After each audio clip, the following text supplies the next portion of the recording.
What you want, when you want it, where you want it. This is The Mesh. Carolina Barbecue Festival's 5th anniversary is almost here. Get your tickets today for the Queen City's biggest barbecue party, April 17th and 18th, Victoria Yards in Uptown Charlotte.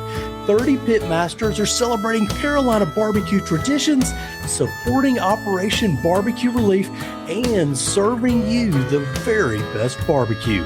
The fun starts Friday night with the kickoff and a salute to all things Charlotte barbecue. Then we all get together for Barbecue Saturday and tasting plates from 25 pitmaster stations. Tickets are going fast, especially VIP early entry. Get yours today, CarolinaBBQFest.org. Then join us April 17th and 18th for the Carolina Barbecue Festival.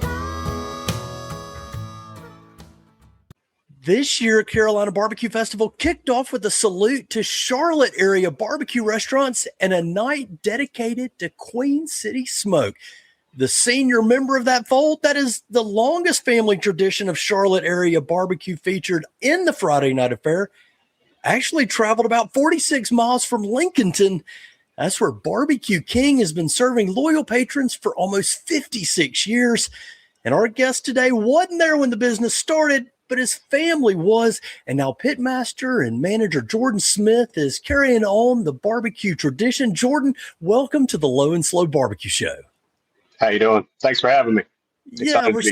We're so excited to talk to you. So as we kind of introduce yourself to our audience, one thing we like to start with, I know your tradition is steeped in Barbecue King, but if you could imagine your ideal barbecue meal, what is it? So my ideal meal would be just a classic, which is a chopped pork tray.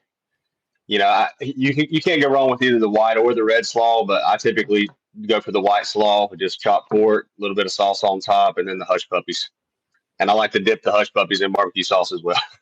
Oh, nice. That's a nice little nuance there to the order, dipping in the sauce. That you can't go wrong there. So now let's talk about the restaurant. Tell us about Barbecue King. What is it, and how'd you guys get started? 1971. 1971. So we're coming up on I guess this will be the 55th anniversary in September. So we've been blessed for a very long time. So it was started in 1971 by my father-in-law and mother-in-law, Steve and Becky Abernathy. And it stayed in the family the whole time. My dad actually bought into it in the mid 80s or early 90s. And like I said, it's on both sides of my family. My brother works there. My wife works there. We've had, we've been blessed with really good, family members and just team members in general. We've had generations of families come through there where it's been, their grandmas work there, their daughters or sons work there, and then all the way down to the grandkids. So it's pretty cool to see multi-generational stuff going on for sure.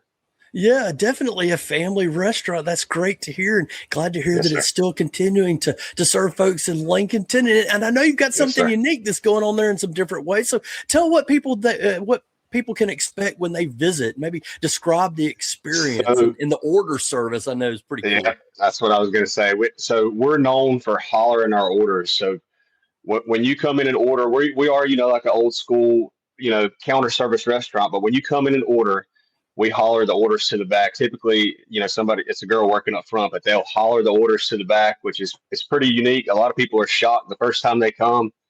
But I mean, we've got regulars that are obviously used to it now, but it's still funny. I even have sometimes where customers will come in and they'll holler their orders to the back. So it's pretty cool. Yeah. And now tell me, holler, what do you mean? I mean, how loud are we hollering? So we don't have microphones or anything. So typically people that are really shy don't do well, especially up front. But I mean, they turn around usually it's about 4 or 5 of us in the back. And that's where our grill and where we're prepping orders and, making plates and trays and all that stuff. But they'll just, you go to the counter service and you order, they'll turn around with your ticket and just scream it to the back. Hey, I need a barbecue tray. I need a plate to stay. And it's pretty cool. Yeah. Okay. For sure. So now let's talk about the menu. We've talked about the experience there, but what's on the menu? What's the favorite at Barbecue King? So we sell a ton of barbecue. Our three biggest sellers are chopped or sliced barbecue, which is just a pork shoulder. We're old school. We don't have like a ton of stuff on the menu as far as ribs and brisket and all that stuff, which there's nothing wrong with that. We just want to do what we do right, and we feel like we don't want to overstep our boundaries. So we're just chopped or sliced barbecue, and then we did add smoked chicken wings about 5 years ago, and they've been a really big hit. They're smoke fried, so we smoke them 1st and then we fry them and give them a little snap onto them. So really, those are our only two barbecue items, just classic North Carolina barbecue. But our three biggest sellers are barbecue, fresh hand patty cheeseburgers, and onion rings, and we go through a ton of all of them every week, daily. And you mentioned something I heard about there. There's something among some of these barbecue restaurants, those hand patted cheeseburgers that you have there. I hear a lot of rumors out of people in Maiden and Lincolnton talk about the cheeseburgers there. What is it about the cheeseburgers?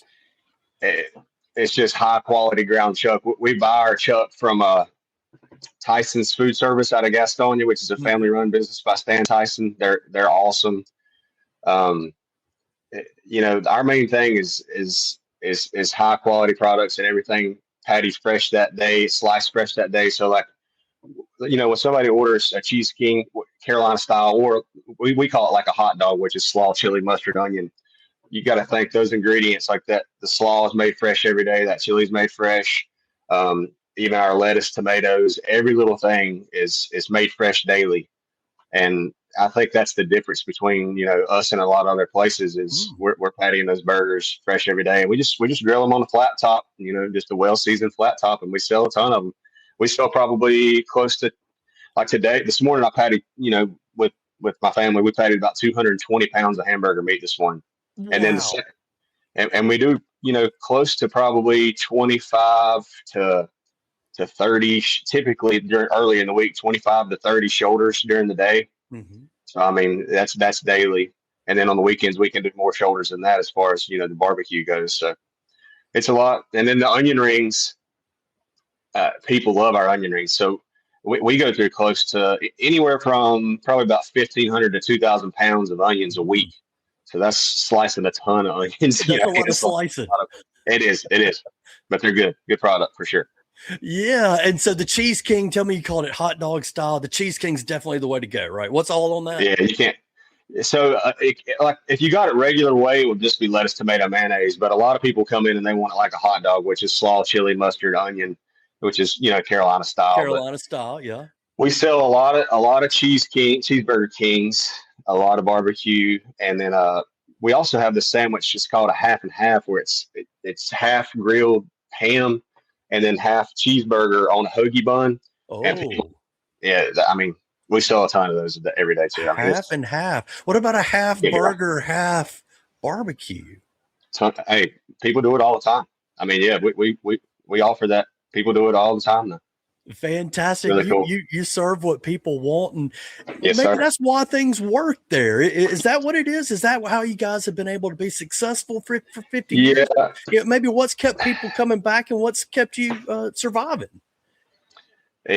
I just think it's the atmosphere and how we treat each other, our employees, our customers. I mean, I know it sounds kind of silly to say, but it does feel like a big family, and people come in there that have been coming in there for years. We just had a customer, one of their family members passed away, and the first person they called was me to try because they knew what their whole family liked, and it just to me that speaks volumes. And we just always try to take care of the community. I mean, it just, as far as sports teams, anything like that, we're always sponsoring stuff. And I think just being involved in your community and, just being a part of, something special. I mean, I think that goes a long way. That's how we've stayed open for so long and then just not changing too much too. What I mean? Like the only thing we really added to the menu are just like a few simple options, like we've added like mac and cheese or smoked wings,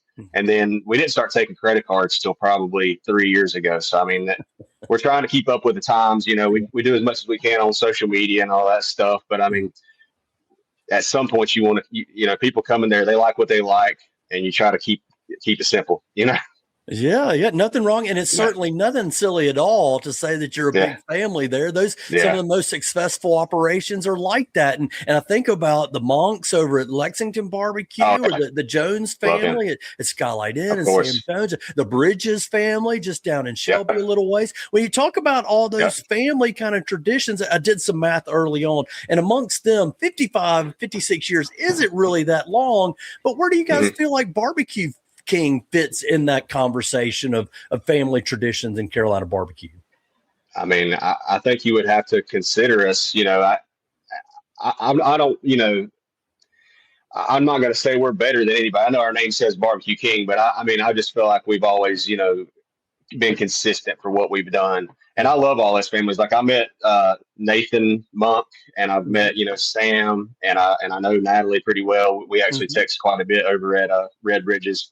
Yeah. And they're just all wonderful people. I mean, they're in the same boat that we're in, you know what I mean? And we just try to keep it the same. And, you know, it's just cool becoming friends with people like that, because, you know, you can kind of confide in them, you know, the struggles and the ups and downs of just being in the restaurant business. Yeah, and maybe some of those connections, I'm going to go ahead and get to this, and I'm going to throw a curveball at you, but did I see you on the big TV screen on that Top Chef Bravo Carolina? So cool. you're a part of that too. Talk a little bit about what that experience was like. So that was a really cool experience. Shout out to Lewis Donald with Sweet Lou's Barbecue, and Erin. I met her there. She's over the Carolina Barbecue Festival as well. But it was really cool, you know, just being asked to be on that. I know I didn't have like a huge feature on or anything like that, but it was just really neat to meet, you know, Sam, Brian Furman, which I hung out with Brian at the Carolina Barbecue Festival, just like you did on that Friday night. That was where I met you as well. Yeah. It was just, you know, it was a really cool experience. I would, you know, that once in a lifetime opportunity is the way I look at it. It was a lot of fun. That was where I met a lot of those people too. Like I met Sam, Nathan. I met, like I said, Brian. I knew Natalie a little bit just from Red Bridges, but we've actually, you know, had a good relationship, especially since the show. I mean, she'll text. She's a hoot, man. She's fun. But it's you know, it was just a really cool experience. I mean, I would love to do it again. That's all I can say about it. It was a lot of fun. We look forward to seeing you on the show again. But before we move on to talk a little bit about more about Barbecue King, I do want to ask you, you know, BBQ King, that's the name. Now, there's another BBQ King that's just recently closed in the Charlotte area. Did you guys have any connection with the No connection at all. No. Okay. I do know that family, and they were wonderful people. It was funny because, you know, they weren't far away from us. And we'd have customers sometimes call us and get us confused with them, and then vice versa. It didn't happen often, but sometimes I would call and be like, "Hey, I think this customer's trying to place an order, you know, a catering order with y'all," and I would give them their information. But it's you know, they actually started before us, but there was no affiliation at all, and I hate to see they closed. But you always want a good local place to stay open. You know? Sure. So you explained a little bit about the history of the business and how your father bought into it there. At what point did you start getting, before we talk about you getting involved in the business, at what point did you start getting interested in smoking meat and doing barbecue stuff? Oh man, I've loved it all my life. I can remember me and my brother, you know, when we were little, going up there Saturday mornings. You know, we just loved to hang out. We would, you know, help with some barbecue. You know, help Dad, you know, chunk wood underneath in the pit and stuff. And it was just a lot of fun, man. It's just, you know, you grow up with it in your blood and your veins, and it was just what me and Jared have always had. And the same way with my wife. I mean, we've all just been. You know, when you grow up on something, it's just like, you know, secondhand nature to want to do that. It's just, and even I've got 2 boys and a daughter, but my daughter just started working there. She's 17. And then both my boys, one's 13, and then another one just turned 8. I mean, they love coming up there and just being a part of it. And it's really cool. Like my youngest will come up there. It's so funny. He'll come up there especially when he's out of school during the summer. And this past summer when he was 7, I mean, he would holler out orders and say, "Here's, ticket 35 for you," and people were just eating it up, Yeah, loving it. yeah. It's a lot of fun. That's great. Now, okay, so I've got some young boys kind of in that same middle school age range there. Do they ever get tired of it? I mean, even Jordan is in middle school age. Did you never got tired of it? No, I mean, so I went to App State and then I came back and I ended up, just wanting to do the restaurant business. And I worked on and off. I played a lot of basketball and stuff during high school, so I worked when I could. I started catering a little bit with my dad when I think the first catering I went on was in Hickory for a reunion. I think I was 14 years old when I started doing, a little something here and there. And then I worked on and off all through college. And then as soon as I got, done, I was ready to come back. Ready to get back into the business. Now you're working in it for real, though. Obviously you're working a paycheck. A lot of people are depending on you. Is it still fun for you? Oh yeah, it's a lot of fun. I mean, we've got, like I said, we've got great team members. We're super blessed with the amount of people that we have that are just phenomenal. I mean, we've got, even some of these younger people, the younger generation. I know some people think that, a lot of this younger generation doesn't want to work, but I mean, if they're trained correctly and, they like their job, which we always pay good. We've always given, free food, when they work, especially like if they work a double shift, they'll get 2 meals that day. I mean, and that, and I think that speaks volumes to, I think a lot of restaurants, especially like if you're, corporate restaurants, they're not going to just give out, free food you got to pay a percentage. But we've been blessed with some, especially these younger employees that are just phenomenal people. And it's a lot of people's first jobs. And then we've had a whole lot of people that have stayed for a very, very long time. Like we still got school teachers that come back and work on the weekends. I mean, there's other people that still come work night times that are like, I got one guy, he works for the city of Lincoln or the county. And he still works, like Monday, Tuesday, Wednesday night. And then I got another guy who comes in on the weekends and helps. I mean, it's really cool. Like I said, it just feels like a big family. It really does. Yeah, and that's integral to the local economy and the local business community, and having those young people, getting them trained up in important jobs like that. And it's you don't find that in every place, but you do find it in small towns like Lincolnton all around North Carolina. So, Jordan, you've been there for a little bit of while since you've come out of college. What do you feel like you want to try to accomplish in the future? Obviously, keep the business running and continuing to serve your family. Yeah. But what do you feel like the future holds for you? I mean, as far as the future, we want to keep as much the same that we can. We don't want to mess up a long-standing tradition that's worked well for so many years, because I've seen so many restaurants where they try to just overdo it or just have humongous menus. And I just feel like, keeping it simple, obviously, it's trying to still stay with the times though. So like, that's where I come in on social media and stuff. I think it's big to be a part of social media and all that other stuff. I mean, I think it really helps. And like I said, just keeping it the same, make sure that you're showing up and everybody else is too, as far as, on a daily basis and having good health and just keeping the quality the same. Customers can tell when you skimp quality. If we were not to get high quality ground chuck or if we weren't doing just stuff the right way, I mean, customers can immediately tell.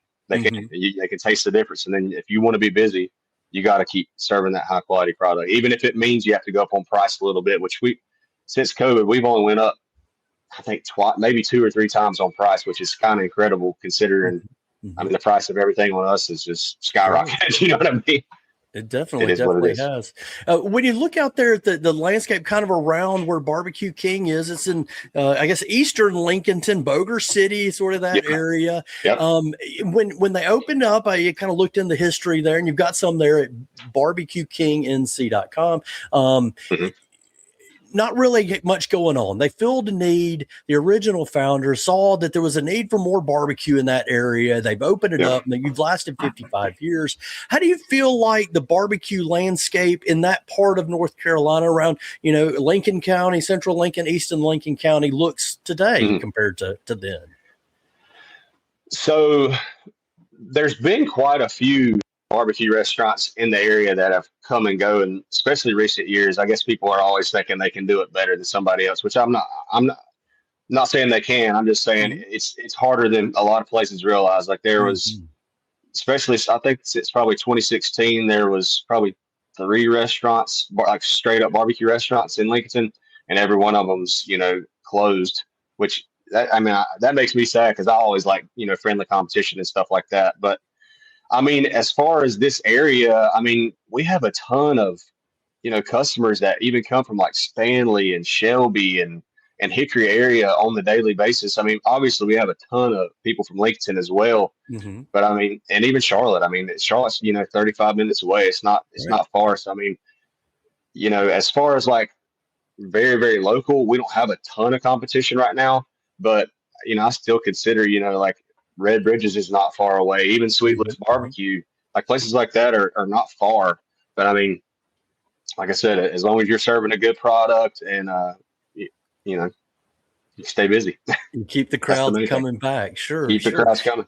Word pump Yeah, it. so we're talking with Jordan Smith, manager and pit master of Barbecue King in Lincolnton, North Carolina.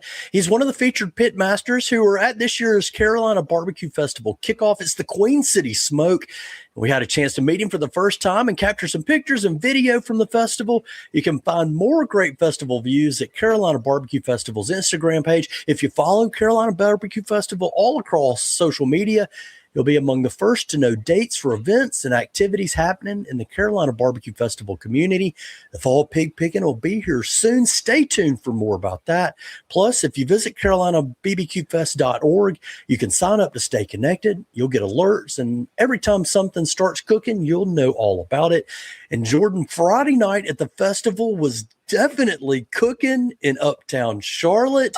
Tell me, Yeah. how did you guys get involved with the festival? First of all, before we get into Friday night. Yeah. So when I went to meet all the Bravo executives and stuff to be on Top Chef, Sweet Lou, which Lewis Donald was the one Mm-hmm. that called me. Shout out to Sweet Lewis.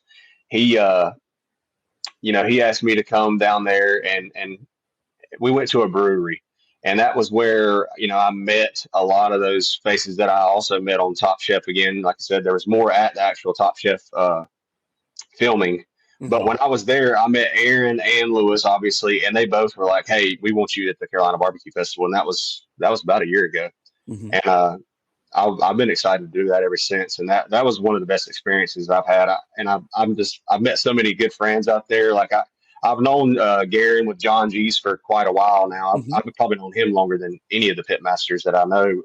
Him and Kelly are phenomenal. Yeah. And, and then I met, like Midwood Smokehouse, Matt Berry. I talked to him quite a bit too. He was on the show as well. Mm-hmm. Mm-hmm. But I mean, it was just a really cool experience, to be at the Carolina Barbecue Festival with all these other, legendary pitmasters. And I look forward to doing it again every year. It's for a great cause. And, I get to meet cool people like you. it was fun to meet you out there for sure. Well, I It don't was a know lot of how I fun. rank on all those people like Brian Nah, Furman and man, you're Matt cool. Berry, and those are cool It was people. awesome. So, Yeah. remind everybody what you serve, because I haven't asked you. I know it's specific in this part of North Carolina. What is your barbecue style? Tell everybody what you serve, because I think it really tells the story of what Barbecue King is from a Yeah. barbecue standpoint. So we serve pork shoulder. It's smoked over hickory wood coals, old school style. It's just a classic. And what I for the barbecue festival, I was chopping it up out there, but we serve chopped or sliced in the restaurant. Mm-hmm. A lot of customers will request to have the outside brown pieces, which are that's considered bark. That's the gold. The And gold. Yeah. it's the best. And we chop it into it. A lot of it we'll chop into it. So if you get chopped barbecue shredded, you're going to get pieces of bark in the Mm-hmm. middle of it. And I think personally that's especially in the morning. I like to pick on the edge of the meat and just taste it because it's my favorite part. Absolutely. Now the sauce, that's the important part of the equation Yeah, here. it's a classic. It's a tangy vinegar style. I would say it's a Lexington style sauce. Okay. It's not like it's not a Western style. It's still got a little bit of ketchup in it, but it's definitely more vinegar based, and it's kind of got like a tangy. I guess you tasted it at Mm-hmm. the barbecue festival, but Yeah. I mean, people love it. I mean, they buy it by the gallon, and they'll cook with it at home, for chicken or whatever they're using, and we sell a ton of it. We make about probably 15 to 30 gallons a day, depending on the day, and we just go through it. Yeah, I'm sure. And then you had both the red and the white slaw. Yep, we get people the option. So obviously we've always done white slaw, and then we did red slaw on caterings, but that was probably going on 10 or 12 years ago. We didn't offer red slaw in the restaurant, which was crazy because it's awesome. You know what I mean? I've always liked red slaw, especially with barbecue, and it's a huge seller now. I mean, it's people. You know, you get the choice. And if you like, coleslaw, sometimes we'll give them a sample that you try both, see which one you like better, and then we can put that on the tray for you. And it's basically the same ingredients. The only thing we sub out for the mayonnaise that's in the coleslaw, we just put a little bit of ketchup and barbecue sauce in it, and it's great. It's a good slaw for sure. Definitely have it your way at Barbecue King. Anything you would do differently, kind of in hindsight, about the festival? Smoke more shoulders. I think we ran out at maybe 8:30, which was a little early. Yeah. I mean, I'll make sure next year that we have more than enough, because I honestly thought we did, and I think we were maybe training them a little too heavy, but it is what it is. It was fun just being out there. Yeah, definitely. So as we wrap up, Jordan, you've been very generous with your time here. I want to just kind of give the floor to you, maybe the microphone. Take a moment just to talk about something that's important to you that maybe you'd like our audience to hear about. Yeah, I mean, as far as what's important to me, I would say, it's just keeping this tradition alive. I want this to be here for my grandkids and for their grandkids. It's just a family affair, and we love it, and I just wouldn't have it any other way. I'm very blessed to be able to work every day with my dad still comes in the mornings, and working with, I've got cousins that work there, my brother. I mean, I love, it's hard to explain. I just don't know what else I would be doing if I wouldn't be doing this. It's a blessing for sure. And that, my friends, is the final word from Jordan Smith, pitmaster for Barbecue King in Lincolnton. Learn more about the restaurant at the website, barbqkingnc.com. You can also find them on East Main Street. That's Highway 150, east of Lincolnton and Boger City, near about where Buffalo Shoals Road comes in. If you're familiar in the area, they've only been there 50 years. Kind of hard to miss there at the intersection. Yeah. Jordan, thank you so much for joining us. Thank you, Chigger. I appreciate it. You've been listening to the Low and Slow Barbecue Show, sponsored by the Carolina Barbecue Festival, CarolinaBBQFest.org. Visit the website, sign up, stay in touch, and be sure to follow Carolina Barbecue Festival on Instagram and Facebook. To our audience, thank you for listening to the Low and Slow Barbecue Show. If you like what you hear, share our podcast with your food-loving friends, and please give us a 5-star rating on your favorite stream. Visit lowslowbbqshow.com. That's where you can subscribe to the podcast, and you'll also find our blogs. You can sign up for our weekly newsletter. We'll deliver news to your email inbox every week. Find all that at lowslowbbqshow.com. The Low and Slow Barbecue Show is proud to be part of the Mesh.tv network of podcasts. That's where Andrew Moose is the producer of our podcast, and many others on the Mesh network. Find them all at Mesh.tv. That's where you'll also find the Low and Slow Barbecue Show every week, where I'm your host, Chigger Willard, reminding you that for the best barbecue and the best barbecue podcast, make it low and slow. Yes, sir.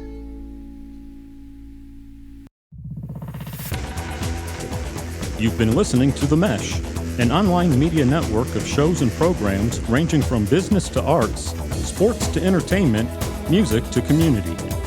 All programs are available on the website as well as through iTunes and YouTube.